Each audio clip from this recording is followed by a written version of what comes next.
नमस्कार, मैं जयदीप कर्णिक। आज बात रूस और यूक्रेन की लड़ाई और उसमें अमेरिका और पश्चिमी देशों के अपने अपने स्वार्थ की। दो बड़े विश्व युद्धों की विभीषिका झेल चुकी दुनिया एक बार फिर किसी और बड़े युद्ध की आहट से घबरा रही है। पिछले कई दिनों में आपने लगातार रूस और यूक्रेन के बीच में होने वाले युद्ध और उसको लेकर अमेरिका और अन्य देशों की चिंता को लेकर लगातार सुना होगा, और इसमें भारत की जो निरपेक्षता है और भारत की जो स्थिति है उसको लेकर भी बात की होगी। आज हम बात करेंगे कि रूस और यूक्रेन आखिर लड़ क्यों रहे हैं। रूस और यूक्रेन की इस पूरी लड़ाई के बीच में तीन बड़े पहलू हैं। एक है इतिहास, दूसरा है सत्ता का संतुलन, और तीसरा है गैस, ईंधन, ऊर्जा की पाइपलाइन। सबसे पहले बात करें इतिहास की। यूक्रेन जो है उसके बहुत पुराने इतिहास को छोड़कर सीधे 9वीं सदी में आए तो राजा ओलेग ने कीवियन रूस नाम के एक साम्राज्य की स्थापना की, जिसको उस वक्त कीवियन रूस कहा जाता था।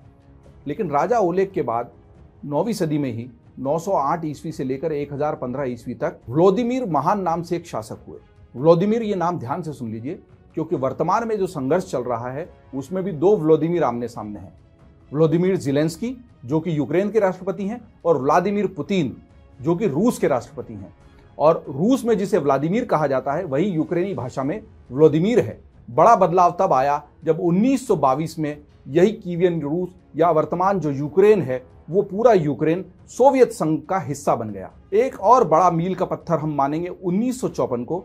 1954 में क्रीमिया जो क्षेत्र है उसको निकिता ख्रुश्चेव जो सोवियत संघ के उस वक्त के नेता थे, जो स्टालिन के जाने के बाद आए थे सत्ता में, उन्होंने क्रीमिया को जो है उसको यूक्रेन को सौंप दिया, उस वक्त की राजनीतिक, भौगोलिक और अन्य परिस्थितियों को देखते हुए। लेकिन यह पड़ाव महत्वपूर्ण इसलिए है कि क्रीमिया को लेकर भी रूस और यूक्रेन में लगातार लड़ाई हुई, और बाद में आखिर 16 मार्च 2014 को एक जनमत संग्रह के जरिए क्रीमिया को वापस रूस में शामिल किया गया, और इस जनमत संग्रह को लेकर भी अलग अलग तरीके के विवाद होते रहते हैं। तो बहरहाल ये सारी जो यूक्रेन की राजनीतिक यात्रा है वो 1922 से लेकर 1991 तक तो सोवियत संघ के साथ चली, लेकिन 1991 में जब सोवियत संघ का विघटन हो गया, एक बड़ी राजनीतिक और भौगोलिक घटना दुनिया में हो गई, तो उसके बाद से यूक्रेन अलग अलग तरह के संघर्षों के दौर से गुजरता रहा। रूस हमेशा से मानता रहा कि यूक्रेन का एक बड़ा हिस्सा, खासतौर पे पूर्वी यूक्रेन का हिस्सा, वो उसका खुद का है और उसको यूक्रेन के भौगोलिक क्षेत्र में शामिल नहीं होना चाहिए। तो ये संघर्ष तभी से उपजता रहा। तो यूक्रेन की इस राजनीतिक यात्रा में 25 फरवरी 2010 को एक और बड़ा बदलाव आया, जब अलग अलग तरह के पश्चिमी और पूर्वी खिंचाव के बीच में विक्टर यानुकोविच जो है वो यूक्रेन के राष्ट्रपति बने। विक्टर यानुकोविच के राष्ट्रपति बनने के बाद यूक्रेन में लगातार विद्रोह की स्थिति बनी। वो इसलिए बनी कि विक्टर यानुकोविच को रूस की तरफ के झुकाव वाला राष्ट्रपति माना जाता है। इसके पहले कोशिश ये होती रही कि यूक्रेन का न केवल स्वतंत्र अस्तित्व बना रहे, लेकिन उसका जो झुकाव पश्चिम की तरफ है, यूरोपियन यूनियन की तरफ है और अमेरिका की तरफ है, वो भी बढ़ता चला जाए। लेकिन यानुकोविच के आने के बाद स्थितियां तेजी से बदलने लगी। उन्होंने सबसे पहले तो यूरोपियन यूनियन के साथ होने वाली एक संधि जो है उसको हाशिए पर रखा और उस संधि को करने से इनकार कर दिया। इसके विरोध में पूरे यूक्रेन में जबरदस्त प्रदर्शन भी हुए, और वो प्रदर्शन जहां पर हुए उस पूरे प्रदर्शन के मैदान को ही यूरो मैदान कहा जाने लगा। अभी उसको इंडिपेंडेंस ग्राउंड कहा जाता है, लेकिन उस समय इसको यूरो मैदान के नाम से बहुत जबरदस्त ख्याति मिली, क्योंकि पूरा का पूरा यूक्रेन यानुकोविच के खिलाफ हो गया था और बहुत सारे प्रदर्शन उसने देखे। लेकिन यानुकोविच लगातार अपनी नीतियों पर अड़े रहे। 2014 तक तो वो सत्ता में बने रहे, लेकिन 2014 में यूक्रेन की संसद ने महाभियोग लगाकर उनको पद से हटा दिया।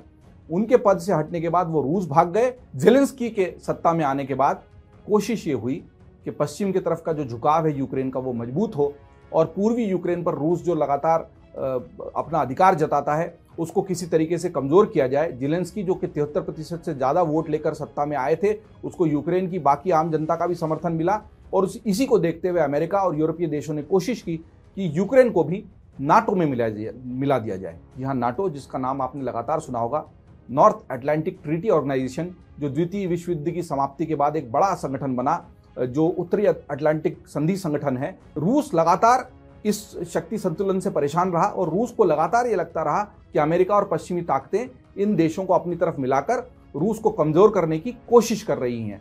तो जो दो ध्रुवीय विश्व था, अमेरिका और सोवियत संघ, और इनके बीच में चले हुए शीत युद्ध की कहानी सब जानते हैं।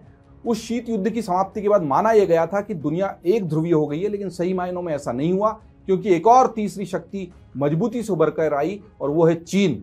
चीन की शक्ति सारी दुनिया ने देखी कितनी तेजी से बढ़ी, और इस पूरे मामले में यूक्रेन पर अपना कब्जा कायम कर लेने के मामले में भी और आक्रमण करने के मामले में भी सभी जानते हैं और मानते हैं कि चीन का समर्थन रूस को प्राप्त है। तो चीन और रूस की इस जुगलबंदी से भी ये एक ध्रुवीय जो दुनिया थी, जो अमेरिका की तरफ झुकी हुई थी, उसको लगा कि फिर से दो ध्रुवीय व्यवस्था कायम होगी और दूसरा ध्रुव चीन और रूस के समर्थन से बहुत मजबूत होता चला जाएगा। तो इस ध्रुव को कमजोर करने की कोशिश में भी यह है कि यूक्रेन नाटो का हिस्सा बन जाए और ये जो ध्रुव है ये उतना मजबूत नहीं हो पाए जितना कि होना चाहता है।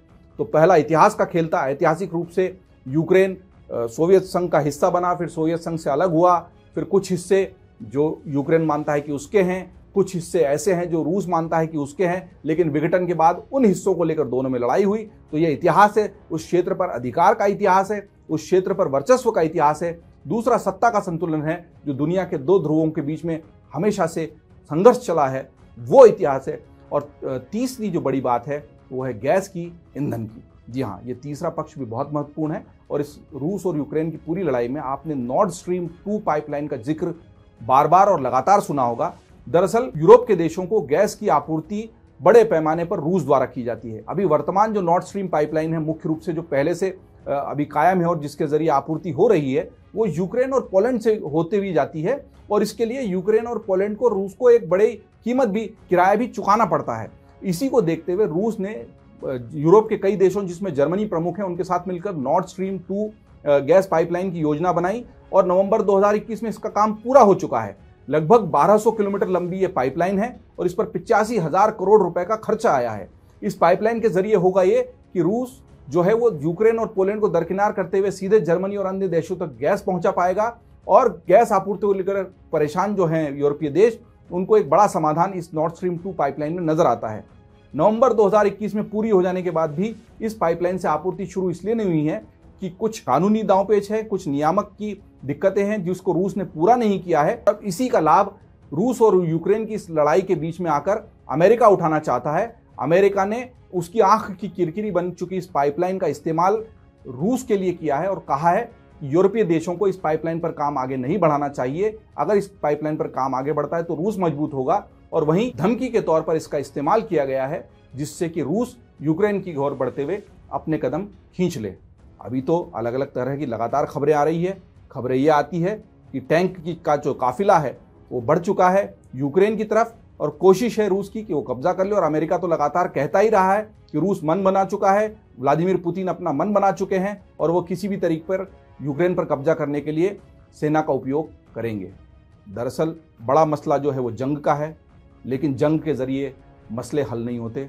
जंग खुद अपने आप में एक मसला है। रूस यूक्रेन के इस पूरे विवाद पर आगे क्या होता है, इस पर निगाह बनी रहेगी।